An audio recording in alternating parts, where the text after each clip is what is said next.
വീണ്ടും ഇന്ന് രാവിലത്തെ വീഡിയോ നിങ്ങൾ എത്ര പേര് കണ്ടു? അതിൽ ഞാൻ എടുത്തു പറഞ്ഞ കാര്യങ്ങളിൽ എന്തെങ്കിലും വ്യത്യാസം ഒന്ന് സംഭവിച്ചോ? എന്തെങ്കിലും ഒരു ചേഞ്ച്, എന്തെങ്കിലും ഒരു മാറ്റം? ആ പറഞ്ഞത് അതുപോലെ തന്നെയാണ് ഇന്നിപ്പോ സംഭവിച്ചിരിക്കുന്നത്. എപ്പ പൊട്ടും എന്ന് പ്രതീക്ഷിച്ചിരുന്ന ആ ടൈം ബോംബ് ഫത്തോർദയിൽ ഇന്ന് പൊട്ടി. കറക്റ്റ് സമയം പറയുകയാണെങ്കിൽ ഹാഫ് ടൈമിന് തൊട്ട് മുമ്പ്. എന്താണ് ഇവിടെ നിങ്ങളോട് പറയേണ്ടതെന്ന് തന്നെ എനിക്കറിയില്ല. സത്യം പറഞ്ഞില്ലേ, ഇപ്പൊ എന്റെ മനസ്സിൽ പ്ലെയർ റേറ്റിംഗും ഇല്ല, ഒരു തേങ്ങയില്ല. ഞാൻ ഒന്നും എഴുതിയിട്ടില്ല. സത്യം പറയാമല്ലോ, വെറുതെ ക്യാമറ തുറന്നിരിക്കുവാണ്. എന്തെങ്കിലുമൊക്കെ മനസ്സിലേക്ക് വരുന്നത് പറയാന്നുള്ള അമ്മാതിരി ഇമോഷനിലൂടെയാണ് ഞാനിപ്പോ കടന്നു പോകുന്നത്. കാരണം ഈ ഒരു മത്സരം നമ്മൾ തുടങ്ങിയത് നിങ്ങൾ ശ്രദ്ധിച്ചോ? എന്ത് ഡൈനാമിക് ആയിട്ടാണ് നമ്മൾ കളിച്ചത്. അറ്റാക്കിലൊക്കെ മൂവ്മെന്റുകളും കാര്യങ്ങളും.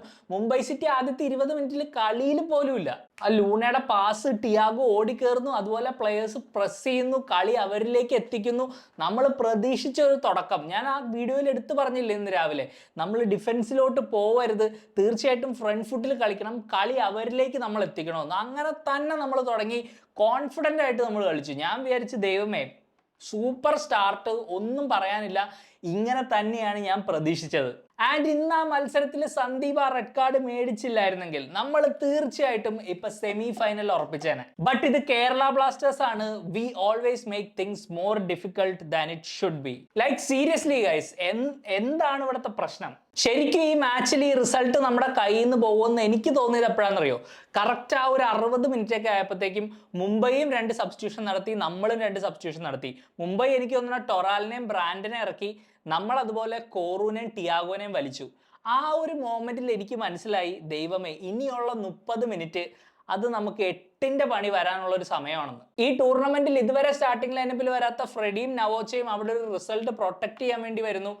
ഒടുവിൽ നമ്മൾ കൺസീഡ് ചെയ്യുന്നു. ആ ഒരു ഗോളിനെ ഇപ്പം എടുത്ത് വെച്ച് അനലൈസ് ചെയ്ത് സഹീഫിനെയോ ഫ്രെഡിയെയോ ഒറ്റപ്പെടുത്താൻ എനിക്ക് താല്പര്യമില്ല. കാരണം എന്തുകൊണ്ട് നമ്മൾ ആ ഗോൾ കൺസീഡ് ചെയ്തു എന്ന്, ആ ഒരു സിറ്റുവേഷനിലേക്ക് നമ്മൾ എങ്ങനെ എത്തിയെന്ന് നമ്മൾ തീർച്ചയായിട്ടും ആലോചിക്കേണ്ടിയിരിക്കുന്നു. അൺഫോർച്ചുനേറ്റ്ലി നമ്മുടെ ടീമിലെ ചില പ്ലെയേഴ്സ് ഇന്നൊരു ലൂസിംഗ് ടീമിന്റെ ഭാഗമാവാൻ അർഹിച്ചിരുന്നില്ല. കാരണം അവരവരുടെ ബെസ്റ്റ് നൽകി. ബട്ട് വീണ്ടും ഫത്തോർദയിലെ ഫുൾ ടൈം വിസിൽ മുഴങ്ങിയപ്പോൾ ഹൃദയങ്ങൾ തകർന്നു, കളി നമ്മൾ തോറ്റു. ഒരു ട്രോഫി എന്ന സ്വപ്നം ഇനിയും ഒരുപാട് അകലെ. ഈ ഒരു തോൽവിയെ ചുറ്റിപ്പറ്റിയുള്ള കാര്യങ്ങൾ കുറച്ച് ഡീറ്റെയിൽ ആയിട്ട് നമുക്ക് 5 കാര്യങ്ങളുടെ വീഡിയോയിൽ അടുത്ത ദിവസം നോക്കാം. ഇപ്പൊ നമ്മൾ ഇവിടെ പ്ലെയർ റേറ്റിംഗ്സ് ആണ് ചർച്ച ചെയ്യാൻ പോകുന്നത്.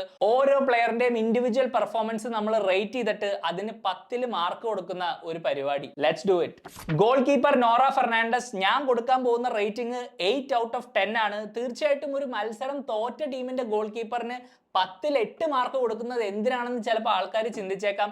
പക്ഷേ ഈ ടൂർണമെന്റിൽ നോറയുടെ പെർഫോമൻസുകൾ നമ്മൾ നോക്കുകയാണെങ്കിൽ ഒരിക്കലും നോറ ഒരു ഗോൾ കൺസീഡ് ചെയ്യരുതായിരുന്നു. കാരണം അത്ര നല്ലോണം നോറ പെർഫോം ചെയ്തിട്ടുണ്ട്. ഒരു ഗോൾ കീപ്പർ എന്ന രീതിയിൽ നല്ല കോൺഫിഡൻസ് ഉണ്ട്, കാമാണ്, കമ്പോഷർ ഉണ്ട്, നല്ല സേവുകളും മേക്ക് ചെയ്യുന്നുണ്ട്. പക്ഷേ എന്നിട്ടും സൂപ്പർ കപ്പിന്റെ സെമി കാണാണ്ട് നമ്മൾ പുറത്തു പോകേണ്ട ഒരു അവസ്ഥയാണ്.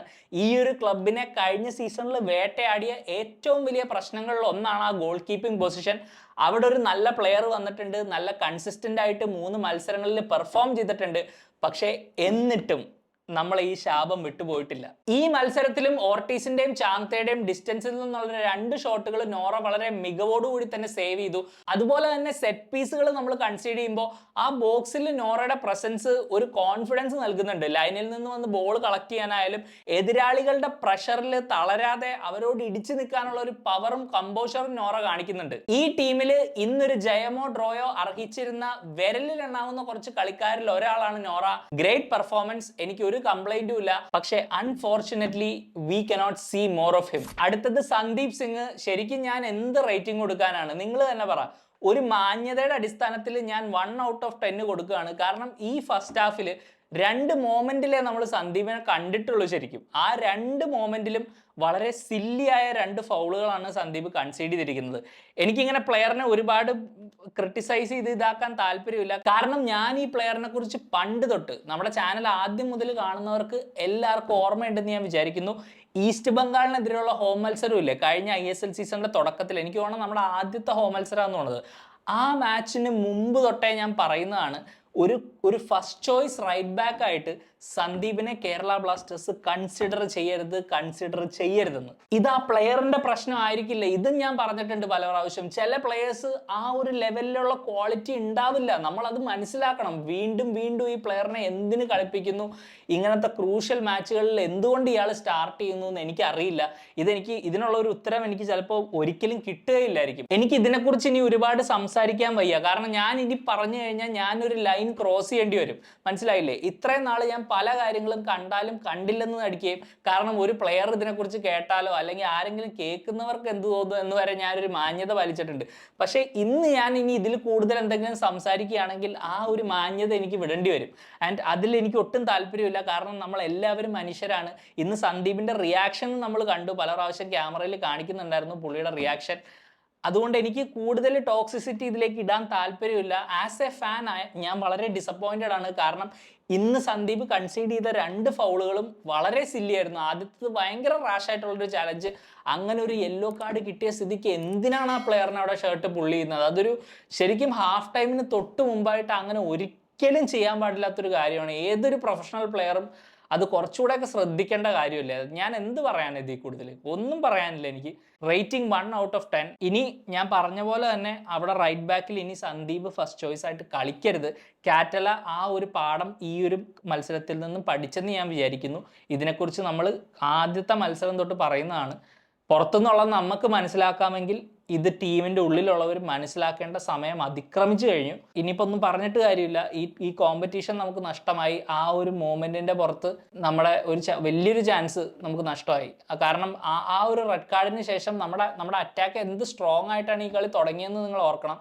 ആ ഒരു റെഡ് കാർഡിന് ശേഷം ആ ഒരു മാൻ അഡ്വാൻറ്റേജ് അവർക്ക് ഉള്ളത് കൊണ്ട് തന്നെ പല പ്ലേയേഴ്സിനും അവരുടെ ഫ്രീഡം കിട്ടിയില്ല. പല പ്ലേയേഴ്സിനെയും നമുക്ക് ഒരു റെസ്ട്രിക്റ്റീവ് റോളിൽ കളിപ്പിക്കേണ്ട അവസ്ഥ വന്നു. സന്ദീപിനോട് പേഴ്സണലി ചോദിച്ച സന്ദീപ് ഇതിന്റെ ബ്ലെയിം അക്സെപ്റ്റ് ചെയ്യുമെന്ന് എനിക്ക് ഉറപ്പാണ്. കാരണം ഏതൊരു പ്ലെയറും അക്സെപ്റ്റ് ചെയ്യും. കാരണം അയാളുടെ ഒരു ഫോൾട്ടിലാണ് ഇന്നൊരു ടീമിന്റെ ഒരു സെമി ഫൈനൽ സാധ്യത നഷ്ടമായിരിക്കുന്നത്. I wish him good luck. Like എനിക്കറിയാം ഇതൊരു വലിയ ഇമോഷണൽ മൊമെന്റ് ആയിരിക്കും പുള്ളിക്ക്. ഈ ഒരു പ്രതിസന്ധിയെ പുള്ളിക്ക് ഓവർകം ചെയ്യാൻ പറ്റട്ടെ. കാരണം ഇപ്പം നമ്മൾ ഫാൻസിന്റെ മെന്റൽ ഹെൽത്ത് എത്ര മോശമാണെന്ന് നിങ്ങൾക്കറിയാം. അതുപോലെ തന്നെയാണ് പ്ലെയേഴ്സും. അപ്പം സോഷ്യൽ മീഡിയയിലൊന്നും പോയി ആവശ്യമില്ലാണ്ട് തെറിയൊന്നും വിളിക്കുക, അങ്ങനത്തെ പരിപാടിയൊന്നും ചെയ്യാണ്ടിരിക്കുക. പെർഫോമൻസ് മോശമായി എന്നുള്ളത് കറക്റ്റാണ്. അപ്പം നമ്മൾ കൺസ്ട്രക്റ്റീവായിട്ട് മാത്രം ക്രിട്ടിസൈസ് ചെയ്യുക, അല്ലാണ്ട് പേഴ്സണൽ ആക്കരുത് ഈ ഒരു ഇഷ്യൂ. വെറുതെ പോയി അച്ഛനെ വിളിക്കുക, അമ്മയ്ക്ക് വിളിക്കുക, അങ്ങനത്തെ പരിപാടിയൊന്നും ദൈവത്തെ ഓർത്ത് സോഷ്യൽ മീഡിയയിൽ പോയി ആരും ചെയ്യരുത്. എപ്പോഴും നമ്മൾ ക്രിട്ടിസൈസ് ചെയ്താലും ആ ഒരു ലൈൻ മാത്രം ക്രോസ് ചെയ്യാണ്ട് എല്ലാവരും ഒന്ന് കൺസിഡർ ചെയ്യുക. എനിക്കറിയാം ഇമോഷൻസ് ഒക്കെ ഇപ്പോൾ ഭയങ്കര ഹൈ ആണ് എല്ലാവരുടെയും, എൻ്റെയും അതെ. എന്നിട്ടും ഞാൻ ഇങ്ങനെ മാക്സിമം പിടിച്ചു നിർത്തിയാണ് പറയുന്നത്. കാരണം ഇനി ഒന്നും പറഞ്ഞിട്ട് കാര്യമില്ല ഗൈസ്.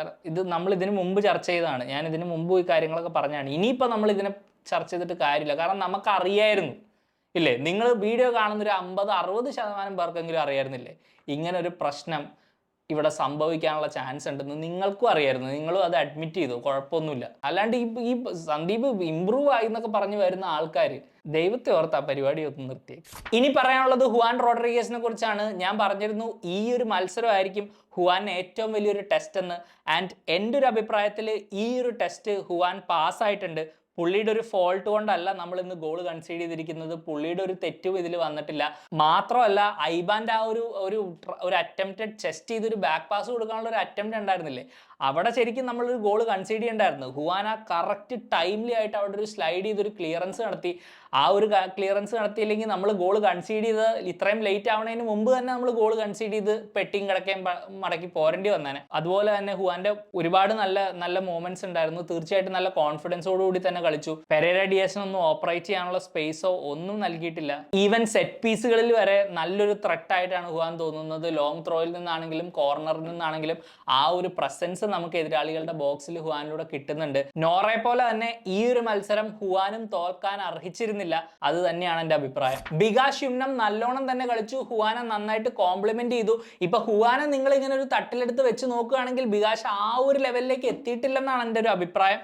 ഈ ഒരു മത്സരത്തിൽ കഴിഞ്ഞ മത്സരത്തിൽ കുറച്ചും കൂടെ ഇവർ രണ്ടുപേരും തമ്മിൽ ഒരു ഓൺ പാറായിരുന്നു. പക്ഷെ ഇപ്രാവശ്യം ഹുവാൻ ഒരു പൊടിക്ക് മേളിലുണ്ട്. കാരണം ബികാഷിന്റെ കയ്യിൽ നിന്ന് ചെറിയൊരു എനിക്ക് തോന്നുന്നു ആദ്യത്തെ ഹാഫിൽ ആ ഓർട്ടീസ് ഷോട്ട് അടിച്ചപ്പോഴാന്ന് തോന്നും ജസ്റ്റ് ഇങ്ങനെ ആ ഒരു ഡയറക്റ്റ് റൺ മേക്ക് ചെയ്തപ്പോൾ ബികാഷ് ഒന്ന് റോങ് ഫുട്ടിലായി പോയതുപോലെ എനിക്ക് ഫീൽ ചെയ്തു. ചിലപ്പോൾ എൻ്റെ ഞാൻ മിസ്റ്റേക്ക് വരുത്തിയതായിരിക്കും കേട്ടോ. ഞാൻ കണ്ടപ്പോൾ എനിക്ക് അങ്ങനെയാണ് തോന്നിയത്. കാരണം പെട്ടെന്ന് അവിടെ ആ ഒരു ഗ്യാപ്പ് ഓപ്പൺ ആയി പോയി. ആ ഒരു റോങ് ഫുട്ട് ആയതുകൊണ്ട് പുള്ളിക്ക് പെട്ടെന്ന് റിയാക്ട് ചെയ്യാൻ പറ്റിയില്ല. അങ്ങനെ ഒരു ചെറിയ മിസ്റ്റേക്ക് വന്ന പോലെ എനിക്ക് തോന്നി. പക്ഷേ എന്നിരുന്നാലും ഈ ഒരു മത്സരത്തിൽ ത്രൂ ഔട്ട് നമ്മൾ പ്രഷറിലായിരുന്നു. സെക്കൻഡ് ഹാഫിലൊക്കെ പ്രത്യേകിച്ച് അവസാനമൊക്കെ ആയപ്പോൾ അപ്പോഴും ബികാഷിന്റെ മാക്സിമം എഫേർട്ട് ഇടുന്നുണ്ടായിരുന്നു. അതുകൊണ്ട് ഉറപ്പായിട്ടും ഒരു ക്രിറ്റിസിസം ഡിസർവ് ചെയ്യുന്ന ഒരു പെർഫോമൻസ് അല്ല.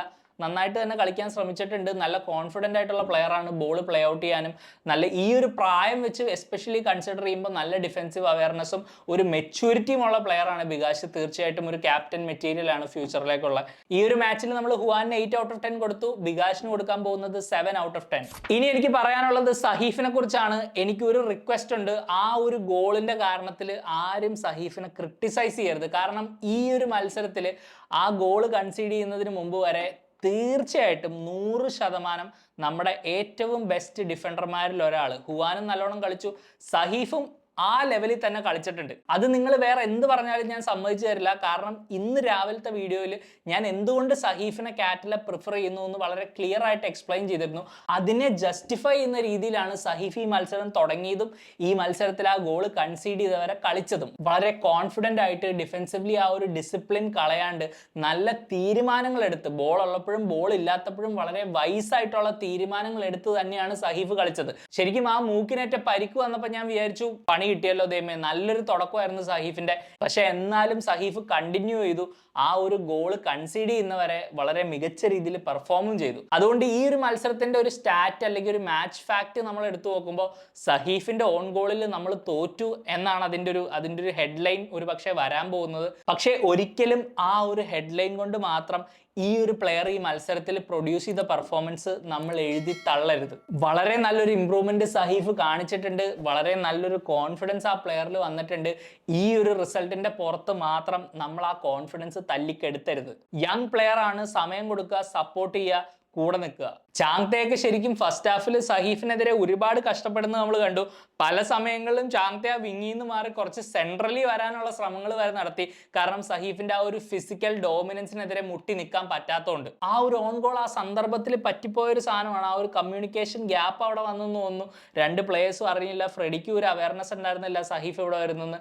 സഹീഫ് വന്നപ്പോഴാണ് ഫ്രെഡി അങ്ങനെ തിരിഞ്ഞു വന്നതും അവിടെ ഒരു കൊളീഷൻ നടക്കുന്നതും ബോൾ തട്ടി അകത്ത് കയറുന്നതും. വളരെ അൺഫോർച്ചുനേറ്റ് ആയിട്ടുള്ള, വളരെ ഫ്രീക്ക് ആക്സിഡന്റ് ആയിട്ടുള്ള ഒരു ഗോളാണത്. അത് പലപ്പോഴും ഈ സംഭവം ഇല്ലേ, നമ്മൾ റീപ്ലേ കാണുവാണ് അല്ലെങ്കിൽ നമ്മൾ കളി ടെലികാസ്റ്റ് കണ്ടുകൊണ്ടിരിക്കുകയാണ്. അപ്പം നമ്മൾ വിചാരിക്കും ഇത് എങ്ങനെ ഇത് ഒരു സമയം. പക്ഷെ ശരിക്കും ഇത് ലൈവ് റിയൽ ടൈമിൽ ഈ സംഭവങ്ങൾ നടക്കുമ്പോൾ ശരിക്കും റിയാക്ഷൻ ടൈം എന്ന് പറഞ്ഞ സാധനം വളരെ മൈന്യൂട്ടാണ്.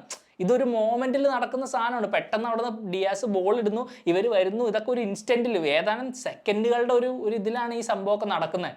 നിങ്ങൾ ഈ ഗോളിൻ്റെ റീപ്ലേ വീണ്ടും വീണ്ടും വീണ്ടും കണ്ടുകൊണ്ടിരിക്കുകയാണെങ്കിൽ നിങ്ങൾ വിചാരിക്കും എന്ത് ഈ ഡിഫൻഡർമാർ, ഈ സഹീഫും ഫ്രെഡി എന്ത് മണ്ടത്തരമാണ് കാണിച്ചത്. അങ്ങനെ തന്നെ നിങ്ങൾക്ക് തോന്നും. കാരണം അതാണ് ആ ഒരു റീപ്ലേ എന്ന് പറഞ്ഞു കഴിഞ്ഞാൽ അതിൻ്റെ ഇതാണ്. മനസ്സിലായില്ലേ? റിയൽ ടൈം അല്ല. റിയൽ ടൈമിൽ അത് എന്തോരം പാടാണെന്ന് നമ്മളത് ഫുട്ബോൾ കളിച്ചിട്ടുള്ളവർക്കേ അത് മനസ്സിലാവുള്ളൂ. പല സമയങ്ങളിലും റിയാക്ഷൻ ടൈമൊക്കെ ഭയങ്കര ഡിഫിക്കൽട്ടാണ്. എന്തായാലും നമ്മൾ തോറ്റു, അത് തന്നെയാണ് ബോട്ടം ലൈൻ. അൺഫോർച്ചുനേറ്റ്ലി അതിൽ നിന്നൊന്നും ആരുടെ ശ്രദ്ധ ഞാൻ മാറ്റാൻ ഉദ്ദേശിക്കുന്നില്ല. പക്ഷേ എനിക്ക് പറയാനുള്ളത് ആ ഒരു ഗോളിൽ മാത്രം സഹീഫിന്റെ ഈ ഒരു പെർഫോമൻസിനെ നമ്മൾ ജഡ്ജ് ചെയ്യാതിരിക്കുക. Give him some credit. മിഡ്ഫീൽഡിലേക്ക് നമുക്ക് വരാം. ദൂഷാൻ ലഗത്തോർ ഈ ഒരു മത്സരത്തിൽ ഇംപ്രസ് ചെയ്യാനായിട്ടില്ല. കുറച്ച് സ്ലോ ആണ് പ്ലേ ബിൽഡ് ചെയ്യാനും കാര്യങ്ങളിലും ഒക്കെ. അതുപോലെ തന്നെ നല്ല സ്പീഡും ക്രാഫ്റ്റും ഒക്കെ ഉള്ള മിഡ്ഫീൽഡേഴ്സില്ലേ, അവർക്കെതിരെ മിഡ്ഫീൽഡിൽ ഒരു ബാറ്റിൽ വരുമ്പോൾ ദൂഷാന് പെട്ടെന്ന് അങ്ങോട്ട് അവരെ ഹാൻഡിൽ ചെയ്യാൻ പറ്റുന്നില്ല. ഇപ്പോൾ ജോൺ ടെറാൽ പോലത്തെ ഒരു പ്ലെയറൊക്കെ ഭയങ്കര പെട്ടെന്ന് മൂവ്മെന്റ് നടത്തുന്ന ആളാണ്. പെട്ടെന്ന് പാസ് ചെയ്യുക, പെട്ടെന്ന് സ്പേസിലേക്ക് പോവുക. അങ്ങനത്തെ ഒരു ക്വിക്കായിട്ട് കളിക്കുന്ന പ്ലേയേഴ്സ് ലഗത്തോറിന് ചുറ്റും ആ ഒരു ലഗത്തോർ കുറച്ചും കൂടി ഒരു സ്ട്രെങ്ത്തും ഒരു ഫോഴ്സും ഉപയോഗിച്ച് കളിയിൽ തൻ്റെ ഒരു അതോറിറ്റി സ്റ്റാമ്പ് ചെയ്യാൻ ശ്രമിക്കുന്ന ഒരു പ്ലെയറാണ്. അതുകൊണ്ട് തന്നെ ഈ ടെക്നിക്കലി നല്ല ക്വാളിറ്റിയുള്ള സെൻട്രൽ മിഡ്ഫീൽഡേഴ്സോ സെൻട്രൽ അറ്റാക്കിംഗ് മിഡ്ഫീൽഡേഴ്സൊക്കെ വരികയാണെങ്കിൽ ഒരുപാട് സ്ട്രഗിൾ ചെയ്യുന്ന ഒരു അവസ്ഥ നമ്മളിപ്പോൾ കാണേണ്ടിയിരിക്കുന്നു. ഡൽഹിക്കെതിരെ നമുക്കറിയാം ആ ഒരു ചാലഞ്ച് പുള്ളിക്ക് ഉണ്ടായിരുന്നില്ല. സെൻട്രൽ മിഡ്ഫീൽഡിൽ അത്രയും ടെക്നിക്കലി നല്ല ക്വിക്കായ നല്ല സിൽക്കി ആയിട്ടുള്ള പ്ലേയേഴ്സ് ഒന്നും ഇല്ലായിരുന്നു. ആൽബ ആണെങ്കിൽ നല്ല ഡീപ്പായിട്ടാണ് കളിച്ചത്. അതുപോലെ ആൽബയുടെ ഗെയിമും ഏകദേശം ഇതൊക്കെ തന്നെയാണ്. ഭയങ്കര ടെക്നിക്കൽ ക്വാളിറ്റി ലഗത്തോറിനേക്കാളും ഉണ്ട്. പക്ഷെ കൂടുതലും ഫിസിക്കലി ഡോമിനേറ്റ് ചെയ്താണ്, കുറച്ച് ഡീപ്പായിട്ടൊക്കെ നിന്ന് കളിക്കാനും അങ്ങനത്തെ ഒരു പ്ലെയറാണ് ആൽബ. പക്ഷെ മുംബൈയുടെ മിഡ്ഫീൽഡ് അങ്ങനെയല്ല. അത്യാവശ്യം ക്വാളിറ്റി ഉള്ള ഒരു മിഡ്ഫീൽഡാണ്. അവരിൽ ക്രിയേറ്റീവ് ആയിട്ടുള്ള പ്ലെയേഴ്സ് ഉണ്ട്. ഓർട്ടീസും ജോൺ ടെറാലും അങ്ങനെ ഒരുപാട് പ്ലെയേഴ്സ് ഉണ്ട് അവർക്ക്. അപ്പോൾ അവരെയൊക്കെ ആയിട്ട് ഫേസ് ചെയ്യുമ്പോഴത്തേക്കും ലഗത്തോർ കുറച്ചൊന്ന് സ്ട്രഗിൾ ചെയ്യുന്ന ഒരു അവസ്ഥ ഉണ്ടായിരുന്നു. മിസ്റ്റേക്കുകളൊന്നും വരുത്തിയില്ല, പക്ഷേ എന്നിരുന്നാലും കുറച്ചും കൂടി ഈ ഒരു ടീമിന്റെ ഭാഗമായിട്ട് ഇത്രയും നാൾ കളിച്ചൊരു പ്ലെയർ, അല്ലെങ്കിൽ ഇപ്പം വന്നിട്ട് കുറച്ച് ടൈമായി, അപ്പം ഇങ്ങനത്തെ മത്സരങ്ങളിൽ തൻ്റെ ഒരു ഇൻപുട്ട് എപ്പോഴും സ്റ്റാൻഡ് ഔട്ട് ചെയ്യണം. കാരണം അത്രയും ക്രൂഷ്യൽ ആയിട്ടുള്ള ഒരു പൊസിഷനിലാണ് ലഗത്തോർ കളിക്കുന്നത്. ഒരു സെൻട്രൽ ഡിഫൻസീവ് മിഡ്ഫീൽഡർ, അല്ലെങ്കിൽ ഒരു മിഡ്ഫീൽഡ്, ഇപ്പോൾ 4-4-2 കളിക്കുകയാണെങ്കിൽ ഒരു മിഡ്ഫീൽഡ് 2-ന്റെ ഒരു സ്ക്രീനായിട്ട് തന്നെ കളിക്കുന്ന പ്ലെയറാണ്. അധികം ഫ്രണ്ടിലോട്ട് പോകാണ്ട് ബാക്ക് 4ന്റെ മുമ്പിൽ കളിക്കുന്ന ഒരു പ്ലെയറാണ്. അങ്ങനെ കളിക്കുന്ന ഒരു പ്ലെയറിന്റെ ആ ഒരു ക്വാളിറ്റി അല്ലെങ്കിൽ ഒരു ഇൻഫ്ലുവൻസ് ആ പിച്ചിൽ എപ്പോഴും നമ്മൾ സ്റ്റാൻഡ് ഔട്ട് ചെയ്യണം എപ്പോഴും, എന്നാലേ ടീം നന്നാവുള്ളൂ. നിങ്ങൾ ഏത് ഗ്രേറ്റ് ക്ലബ്ബ് അല്ലെങ്കിൽ ലോകത്തിലെ ഏത് ഗ്രേറ്റ് ഫുട്ബോൾ ടീമിനെ എടുത്ത് നോക്കിയാലും ആ സെൻട്രൽ ഡിഫൻസീവ് മിഡ്ഫീൽഡ് ഏരിയയിൽ എപ്പോഴും ഒരു സൂപ്പർ താരം ഉണ്ടാവും. അയാൾ ആ ടീമിൽ നിന്ന് എടുത്ത് മാറ്റി കഴിഞ്ഞ് കഴിഞ്ഞാൽ അത് വലിയൊരു പ്രശ്നമാണ്. പക്ഷെ അങ്ങനത്തെ ഒരു ഇൻഫ്ലുവൻസ് ലഗത്തോറിന് ഇതുവരെ ഇവിടെ കൊണ്ടുവരാനായിട്ടില്ല. Player rating 5/10. എഡ്രിയൻ ലൂണ കളിയുടെ തുടക്കത്തിൽ നൽകിയ പാസ് വിൻറ്റേജ് ലൂണ, അങ്ങനത്തെ ഒരു പാസ് നൽകാൻ ഈ പ്ലെയറിന് ഇപ്പോഴും ക്വാളിറ്റി ഉണ്ടെന്നുള്ള ഒരിതാണ്. ആ പാസ് നിങ്ങൾ ഒന്നുകൂടെ എടുത്ത് കാണാൻ പറ്റുവാണെങ്കിൽ ഒന്ന് എടുത്ത് കണ്ടു നോക്കട്ടോ. ശരിക്കും ഡെബ്രോയിനൊക്കെ പ്രീമിയർ ലീഗ് കൊടുക്കുന്ന ഒരു സാധനമില്ലേ, ആ ഔട്ട്സൈഡ് ദ ഫുട്ടിനാണ് ആ ബോൾ കൊടുക്കുന്നത്. ആ ഡിഫൻസിനെ സ്പ്ലിറ്റ് ചെയ്യുന്നൊരു pass, perfect weight, perfect delivery, perfectly in through the defence. But unfortunately ടിയാഗോയ്ക്ക് അത് ഫിനിഷ് ചെയ്യാനായില്ല. അതിലേക്ക് നമുക്ക് ഇനി വഴിയേ വരാം. എന്തായാലും ലൂണയുടെ ആ ഒരു ഇൻഫ്ലുവൻസ് കളി തുടങ്ങിയപ്പോൾ ശരിക്കും വളരെ നല്ല ഡൈനാമിക് ആയിട്ട് പ്ലെയേഴ്സ് ആയിട്ടൊക്കെ ലിങ്കപ്പ് ചെയ്ത് ലൂണ കളിച്ചു. പക്ഷെ ഓബ്വിയസ്ലി കളി നീണ്ടു പോകുന്തോറും ലൂണയിലുള്ള ബർഡനും കൂടി സന്ദീപ് സെൻഡ് ഓഫ് ആയി കഴിഞ്ഞപ്പോഴത്തേക്കും പിന്നെ ചിന്തിക്കാനേ വയ്യ, ഒന്നും ചെയ്യാനുള്ള, കാരണം കംപ്ലീറ്റ്ലി ഒരു ഡിഫൻസീവ് മൈൻഡ് സെറ്റിലാണ് ലൂണ കളിച്ചത്. എന്നാലും ഇടയ്ക്കൊക്കെ അറ്റാക്ക് ചെയ്യാൻ ശ്രമിച്ചിരുന്നു. വീണ്ടും പുള്ളി ട്രാക്ക് ബാക്ക് ചെയ്യുന്നു, പുള്ളി അപ്പ് ആൻഡ് ഡൗൺ കളിക്കുന്നു. അവസാനം പുള്ളിനെ മാറ്റേണ്ട ഒരു അവസ്ഥ വരുന്നുണ്ട്. 80 എത്ര മിനിറ്റ് കളിച്ചെന്ന് തോന്നുന്നു. In terms of fitness wise അല്ലെങ്കിൽ in terms of effort Luna ശരിക്കും ഒരു 8/10 ഒക്കെ ഡിസർവ് ചെയ്യുന്നുണ്ടെന്ന് എനിക്ക് തോന്നുന്നത്. കാരണം ആ ഒരു എഫേർട്ട് ഇട്ട രീതിയിലും ആൻഡ് ആ ഒരു ഗോൾ ഇപ്പൊ ടിയാഗോ അടിച്ചിരുന്നെങ്കിൽ കളി മൊത്തം മാറിയില്ലേ. ഇപ്പൊ ലൂണ ഒരു മാച്ച് വിന്നിങ് അസിസ്റ്റ് നൽകിയ പോലത്തെ ഒരു, അത് നമ്മൾ സെലിബ്രേറ്റ് ചെയ്താൻ ആ സാധനം. ആ ഒരു സ്മോൾ മാർജിൻസ് ആണ് എല്ലാത്തിലും, അതാണ് ഡിഫറൻസ് ഉണ്ടാക്കുന്നത്. ആ ഒരു എഫേർട്ടിന് ശരിക്കും ഞാനൊരു 7 or 8 കൊടുത്തേനെ. ലൂണയ്ക്ക് അൺഫോർച്ചുനേറ്റ്ലി ഒരുപാട് വേറെ വർക്കുകൾ ചെയ്യേണ്ടി വന്നു, എപ്പോഴത്തെയും പോലെ. 6/10 പ്ലെയർ റേറ്റ്. അടുത്തത് നോവ സദോവിയാണ്. ഈ ഒരു മത്സരത്തിലും ഒട്ടും ഇംപ്രസീവ് ആയിരുന്നില്ല. ഇടയ്ക്ക് ഹാഫിൽ നിന്നൊക്കെ ഷോട്ടൊക്കെ അറ്റംപ്റ്റ് ചെയ്യുന്നുണ്ടായിരുന്നു. എന്തിനാണത് ചെയ്തതെന്നൊന്നും എനിക്കറിയില്ല. ആ സമയത്ത് അറ്റ്ലീസ്റ്റ് 11 vs 11 തന്നെയായിരുന്നു. പിന്നീട് ഓബിയസ്ലി നമ്മൾ 10 പേരായിട്ട് ചുരുങ്ങിയപ്പോഴത്തേക്ക് നോവനെ തന്നെ വലിക്കുമെന്ന് എനിക്ക് 100% ഉറപ്പായിരുന്നു. കാരണം ബാക്കിയുള്ള അറ്റാക്കിംഗ് പ്ലെയേഴ്സായിട്ട് ഒരു കണക്ഷൻ പോലെ എനിക്ക് ഫീൽ ചെയ്യുന്നുണ്ട്. ഇപ്പോൾ ടിയാഗോയും ലൂണയാണെങ്കിലും കുറച്ചുകൂടെ കളിക്കുമ്പോൾ നല്ലൊരു റിലേഷൻഷിപ്പ് വരാൻ സാധ്യതയുണ്ട്. കോൾഡോയും ലൂണയും നമുക്കറിയാം നല്ലോണം കോംപ്ലിമെന്റ് ചെയ്യാൻ സാധ്യതയുള്ള 2 പ്ലെയേഴ്സാണ്. പക്ഷെ നോവ ഇതിൻ്റെ അകത്ത് ഈ ഒരു പീസിൽ ഫിറ്റിൻ ആവുമോയെന്ന് വളരെ വലിയൊരു സംശയം ഇപ്പം എനിക്കുണ്ട്. കാരണം നോവയുടെ ആ ഒരു പ്രൊഫൈലിൽ ഇവരുടെ കൂടെ ഒരു സിങ്ക് ആവുമോ എന്നുള്ളൊരു വലിയൊരു ഡൗട്ട് ഇപ്പം ഈ ഒരു മത്സരത്തിലെ പെർഫോമൻസിന് ശേഷം എൻ്റെ മനസ്സിലേക്ക് വരുന്നുണ്ട്. ഈ ഒരു മത്സരത്തിൽ എന്തായാലും കഴിഞ്ഞ ISL സീസണിന്റെ തുടക്കത്തിലൊക്കെ ഒരു നോവനെ നമ്മൾ കണ്ടില്ലേ, ഈസ്റ്റ് ബംഗാളിനെതിരെ കൊച്ചിയിൽ ആ ഗോളൊക്കെ അടിച്ചത്. ആ ഒറ്റയ്ക്കൊരു മാച്ച് തനിക്ക് ഒറ്റയ്ക്ക് ജയിപ്പിക്കാൻ പറ്റുമെന്നുള്ള ആ ഒരു ക്വാളിറ്റി അത് ഇതുവരെ ഈ 3 മത്സരത്തിൽ ഒരിക്കലും നമ്മൾ കണ്ടിട്ടില്ല. 45 മിനിറ്റേ കളിച്ചിട്ടുള്ളൂ. ഐബാനെ പിച്ചിലോട്ട് കൊണ്ടുവന്നപ്പോൾ നോവനെ വലിക്കേണ്ട ഒരു അവസ്ഥ വന്നു. അതുകൊണ്ട് തന്നെ അതൊക്കെ കൺസിഡർ ചെയ്തിട്ടാണ് റേറ്റിംഗ് കൊടുത്തിരിക്കുന്നത് 4/10. കോറു സിംഗ് അറ്റാക്കിൽ ആക്ച്വലി ഈ കളിയിൽ നമ്മുടെ ഏറ്റവും ബ്രൈറ്റ് ആയിട്ട് കളിച്ച പ്ലെയർ കോറു ആണെന്നാണ് എൻ്റെ അഭിപ്രായം. കഴിഞ്ഞ 2 മത്സരങ്ങളിൽ നമ്മൾ കോറുവിൽ നിന്ന് കണ്ട ആ ഒരു അറ്റാക്കിംഗ് പ്ലെയേഴ്സിനെ ടേക്ക് ഓൺ ചെയ്ത് ബീറ്റ് ചെയ്യുക, അങ്ങനത്തെ ഒരു 1 ഡൈമെൻഷണൽ വിങ്ങർ ആയിട്ടല്ല കോറു ഈ മാച്ചിൽ കളിച്ചിരിക്കുന്നത്. ഒരുപാട് ട്രാക്ക് ബാക്ക് ചെയ്ത്, ഒരുപാട് ഡിഫൻസീവ് വർക്ക് റേറ്റ് എടുത്ത്, നല്ലോണം എതിരാളികളെ മിഡ്ഫീൽഡിലും ഒക്കെ പ്രസ് ചെയ്ത്, അങ്ങനെ ഒരുപാട് ഓഫ് ദ ബോൾ കോറു ഈ കളി വർക്ക് ചെയ്തിട്ടുണ്ട്. വളരെ പ്രഷർ സിറ്റുവേഷനുകളിലൊക്കെ ബോൾ റിസീവ് ചെയ്യാനുള്ള മനസ്സ് കാണിച്ചിട്ടുണ്ട്. ഡീപ്പായിട്ട് നമ്മുടെ ഹാഫിൽ വന്ന് ബോൾ റിസീവ് ചെയ്തിട്ടുണ്ട്. അങ്ങനെ ഒരുപാട് കാര്യങ്ങൾ കോറു ചെയ്തു. അപ്പോൾ ഒരിക്കലും ആ ഒരു ഫൈനൽ തേർഡിൻ്റെ ഉള്ളിൽ ഉണ്ടാക്കിയ ഇമ്പാക്റ്റോ അങ്ങനെ എന്തെങ്കിലും വെച്ച് നമ്മൾ ജഡ്ജ് ചെയ്യുകയാണെങ്കിൽ ഒരുപക്ഷെ നമുക്ക് തോന്നിയേക്കാം കോറു ഈ മാച്ചിൽ ഇൻവിസിബിൾ ആയിരുന്നു എന്ന് വരെ ചിലർക്ക് തോന്നിയേക്കാം. കാരണം യൂഷ്വലി കോറു ഒക്യുപ്പൈ ചെയ്യുന്ന സ്പേസുകളല്ല ഈ ഒരു മത്സരത്തിൽ കോറു ഒക്യുപ്പൈ ചെയ്തിരിക്കുന്നത്. അതിലും കൂടുതൽ വർക്ക് എടുത്തിട്ടുണ്ട്. പിന്നെ ചിലരുടെ ഒരു അഭിപ്രായമുണ്ട്, ഈ വർക്ക് റേറ്റ് എന്ന് പറഞ്ഞ സംഭവം ചില പ്ലെയേഴ്സ് ഔട്ട്പുട്ട് തരാതിരിക്കുമ്പോൾ നമ്മൾ അവരെ ജസ്റ്റിഫൈ ചെയ്യാൻ വേണ്ടി ഉപയോഗിക്കുന്നതാണെന്ന്. അങ്ങനെ ഒരു ചിന്തയുള്ള ആളാണ് നിങ്ങളെങ്കിൽ ഒരിക്കലും നിങ്ങളോട് എനിക്കൊന്നും പറയാനില്ല. കാരണം വർക്ക് റേറ്റ് എന്താണെന്ന് അറിയണമെങ്കിൽ ഇന്ന് ആ പയ്യൻ്റെയും അതുപോലെ കഴിഞ്ഞ കളിയിൽ നിഹാലിൻ്റെ ആ പയ്യൻ്റെ ഒക്കെ പെർഫോമൻസ് ഒന്ന് എടുത്തു നോക്കുക. ഓഫ് ദ ബോൾ അവർ ചെയ്യുന്ന വർക്ക് എന്താണെന്ന് നമുക്ക് അപ്പം മനസ്സിലാവും. എന്തായാലും തീർച്ചയായിട്ടും ഈ ഒരു അറ്റാക്കിൽ കോറു ഒഴിച്ചുകൂടാനാവാത്തൊരു ഘടകമാണെന്ന് തന്നെയാണ് ഈ പെർഫോമൻസ് ചൂണ്ടിക്കാണിക്കുന്നത്. ഞാൻ ആക്ച്വലി കൊടുക്കാൻ ആഗ്രഹിക്കുന്ന റേറ്റിംഗ് നമ്മുടെ അറ്റാക്കിംഗ് പ്ലേയേഴ്സിൽ ഏറ്റവും ഹയസ്റ്റ് ആണ്, 7/10. ടിയാഗോ ആൽവേസ് ലൈനപ്പിലേക്ക് വന്നപ്പോൾ ഓബ്വിയസ്ലി ഞാൻ ഒരുപാട് എക്സൈറ്റഡ് ആയിരുന്നു. കാരണം നല്ലൊരു സ്ട്രോങ് ടീം, അതിൽ ടിയാഗോ വരുന്നു, ഫുൾ 90 കളിക്കാൻ പോകുന്നു, എന്തൊക്കെ പ്രതീക്ഷകളായിരുന്നു. ആ ലൂണയുടെ പാസ് കയറി ആ ഒരു ഡിഫൻസിന്റെ പിന്നിലേക്കല്ല റണ്ണ് മേക്ക് ചെയ്ത് 1-on-1 ലച്ചൻപ അഡ്വാൻസ് ചെയ്തില്ല. ആ ഒരു 1-on-1 സിറ്റുവേഷൻ വന്നപ്പോൾ ഞാൻ ഓർത്ത്, ദൈവമേ ഫാർ കോർണറിലെ സാധനം അടിച്ച് കയറ്റി, അതായിരിക്കുമെന്ന് ഞാൻ ഇങ്ങനെ പ്രതീക്ഷിച്ചിരിക്കുകയായിരുന്നു. പക്ഷെ ആ ഒരു ഫിനിഷ് കൺവേർട്ട് ചെയ്യാനായില്ല. ഞാൻ ഇപ്പോഴും വിശ്വസിക്കുന്നത്, ഈ ഒരു മിസ്സിന് ശേഷവും ഞാൻ വിശ്വസിക്കുന്നത് അദ്ദേഹത്തിൻ്റെ അടുത്ത് ക്വാളിറ്റി ഉണ്ട്, തീർച്ചയായിട്ടും ഉണ്ട്. ക്വാളിറ്റി ഇല്ലാത്തൊരു പ്ലെയർ അല്ല. പക്ഷെ എന്നിരുന്നാലും ആ ഫിനിഷ് പുള്ളി അവിടെ വലയിൽ എത്തിക്കണമായിരുന്നു. കാരണം അതിലൊരു എക്സ്ക്യൂസ് ഇല്ല. ഇപ്പം എനിക്കിഷ്ടമാണ്, അല്ലെങ്കിൽ ഞാൻ കാണാൻ ഏറ്റവും കാത്തിരുന്ന പ്ലെയർ ആണെങ്കിലും തെറ്റ് കണ്ടു കഴിഞ്ഞാൽ അത് നമ്മൾ പറയുക തന്നെയും. അത് ഫിനിഷ്, അത് വലയിൽ എത്തിക്കേണ്ട ബോൾ തന്നെയായിരുന്നു. കാരണം അത്രയും വലിയൊരു ഓപ്പർച്യൂണിറ്റി, കളിയിൽ ഏർലി ഒരു ഗോൾ നേടാനുള്ള ഒരു അവസരം, അത് മുംബൈ സിറ്റിക്ക് കൊടുക്കാൻ പോകുന്ന പ്രഷർ ചില്ലറയൊന്നും ആയിരിക്കില്ലായിരുന്നു. കാരണം ആ ഒരു ബോൾ നമ്മൾ വലയിൽ എത്തിച്ചിരുന്നെങ്കിൽ പിന്നെ കളി നമ്മുടെ കയ്യിലാണ് ഫുള്ള്. പിന്നീട് അങ്ങോട്ട് സംഭവിച്ചതിൽ ഒരുപാട് അൺഫോർച്ചുനേറ്റ് ആയിട്ടുള്ള കാര്യങ്ങളുണ്ട്. സന്ദീപിന്റെ റെഡ് കാർഡ് വന്നു, അവസാനം ആ ഒരു ഓൺ ഗോൾ കൺസീഡ് ചെയ്തു, എല്ലാം ഓക്കെ. ജസ്റ്റ് ഇനിയിപ്പോൾ തിരിച്ച് ആലോചിക്കുമ്പോഴത്തേക്കും ആക്ച്വലി ആ ഒരു മിസ് ഭയങ്കര അൺഫോർഗിവബിൾ ആയിട്ടാണ് ഇപ്പം എനിക്ക് തോന്നുന്നത്. കാരണം എനിക്കറിയാം ആദ്യത്തെ ഒരു ഫുൾ സ്റ്റാർട്ടാണ്, ആദ്യമായിട്ടാണ് അങ്ങനെ ഒരു അവസരം കിട്ടുന്നത്. പക്ഷെ എന്നിരുന്നാലും ലൂണയുടെ ആ പാസ്, അത് ഔട്ട് ഓഫ് ദിസ് വേൾഡ് പാസ്സാണത്. അത് വലയിൽ എത്തിക്കണം. അത് ഏത് പ്ലെയർ ആയാലും ആയിക്കോട്ടെ, ആ അങ്ങനത്തെ പാസിന് ജസ്റ്റിസ് ചെയ്യുക എന്നുള്ളത് ഒരു ഫുട്ബോളർ അല്ലെങ്കിൽ ഒരു ടീംമേറ്റ് എന്ന രീതിയിൽ ഒരു ബേസിക് കാര്യമാണ്. കാരണം അങ്ങനത്തെ പാസുകൾ എപ്പോഴും നമുക്ക് കാണാൻ കഴിയില്ല. എല്ലാവർക്കും അങ്ങനത്തെ പാസുകൾ പ്രൊഡ്യൂസ് ചെയ്യാനോ ആ പാസിന്റെ റിസീവിങ് എൻഡിൽ വരാനോ ഉള്ള ഭാഗ്യം പോലും ഉണ്ടാവില്ല. പിന്നീട് ഓബ്വിയസ്ലി കളി മുന്നോട്ട് പോയപ്പോൾ ഈ പറഞ്ഞ സിറ്റുവേഷനുകൾ കൊണ്ടൊക്കെ നമ്മൾ അറ്റാക്കിൽ നിന്നൊക്കെ ഒരുപാട് പിൻവലിഞ്ഞ് കളിക്കേണ്ടി വന്നു. അങ്ങനെ തന്നെ ഇവൻച്വലി ഈ പ്ലെയറിന്റെ ആ ഒരു ഇമ്പാക്ട് ഫെയ്ഡ് ഔട്ട് ആയി പോയി. ആ മിസ് തന്നെ ഇപ്പോഴും ശരിക്കും ഹർട്ട് ചെയ്യുന്നുണ്ട്. അതുകൊണ്ട് ഞാൻ കൊടുക്കുന്ന റേറ്റിംഗ് ഓൺലി 5/10. കോൾഡ് ഓബിയറ്റ ഈ കളിയിൽ യൂഷ്വലി പുള്ളി ഡിസർവ് ചെയ്തിരുന്ന ആ ഒരു സർവീസോ ഒരു സപ്പോർട്ടോ നമുക്ക് ആർക്കും നൽകാനായിട്ടില്ല. പക്ഷെ എന്നിരുന്നാലും പുള്ളിയുടെ ജോലി വളരെ നീറ്റായിട്ടൊക്കെ തന്നെ ചെയ്തു. ടിറിയെ വളരെ ചാലഞ്ച് ചെയ്യുന്നൊരു ഒരു സിറ്റുവേഷനൊക്കെ നമ്മൾ കണ്ടിരുന്നു. ടിറി നമുക്കറിയാം ഈ ലീഗിനെ തന്നെ റെവല്യൂഷനൈസ് ചെയ്തൊരു സെൻറ്റർ ബാക്കാണ്. ശരിക്കും ഒരു ഫോറിൻ സെൻറ്റർ ബാക്ക് എന്ന രീതിയിൽ ഈ ലീഗിൽ വന്നതിന് ശേഷം ഒരുപാട് വർഷം ടിറി ആയിരുന്നു ബെഞ്ച് മാർക്ക്. കാരണം ടിറിയുടെ പോലെ ഒരു സെൻറ്റർ ബാക്കിനെ കിട്ടുമെന്നാണ് എല്ലാവരും നോക്കിക്കൊണ്ടിരുന്നത്. ഇപ്പോഴും ടിറി ആക്ച്വലി ഒരു മോശം സെൻറ്റർ ബാക്ക് ഒന്നും അല്ല. ഓബ്വിയസ്ലി ഏജിന്റെ കാര്യത്തിൽ വരുമ്പോഴത്തേക്കും അതിന്റെ ഇമ്പാക്ട് പുള്ളിയുടെ ഗെയിമിൽ ഉണ്ടായിട്ടുണ്ട്. പക്ഷെ എന്നിരുന്നാലും ടിറിനെയൊക്കെ ഔട്ട് മസിൽ ചെയ്യാന്ന് പറഞ്ഞാൽ അതൊരു നമ്പർ 9 സംബന്ധിച്ചിടത്തോളം അത് വലിയ കാര്യം തന്നെയായിട്ടാണ് എനിക്ക് തോന്നിയത്.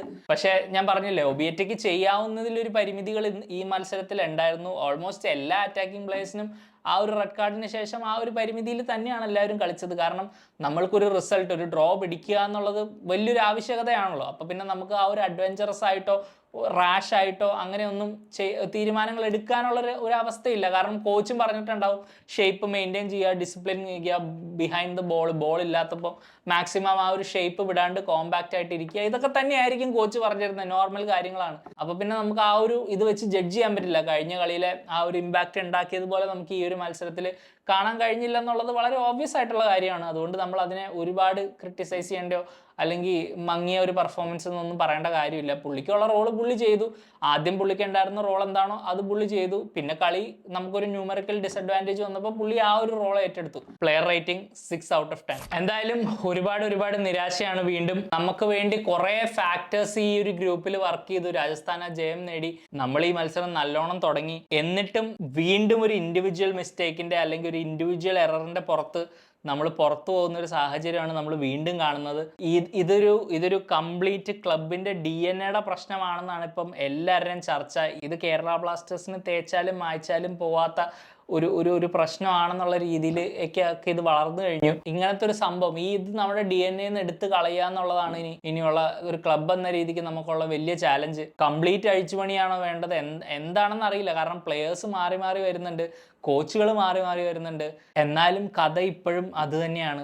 നമ്മൾ ക്രൂഷ്യൽ സമയങ്ങളിൽ നമ്മൾ നമ്മുടെ ആ ഒരു മത്സരത്തിലെ കൺട്രോൾ വിടുന്നു, അല്ലെങ്കിൽ മത്സരത്തിൽ നമ്മൾ തെറ്റായ ഡിസിഷനുകൾ മേക്ക് ചെയ്യുന്നു. Tough times for Kerala Blasters fan as always. ഞാൻ അടുത്ത ദിവസം 5 കാര്യങ്ങളായിട്ട് വരും വീഡിയോ ആയിട്ട്.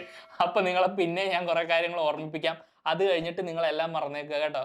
Just kidding guys. Like take care of yourself. Like I know it's hard, but take care of yourself. Bye for now.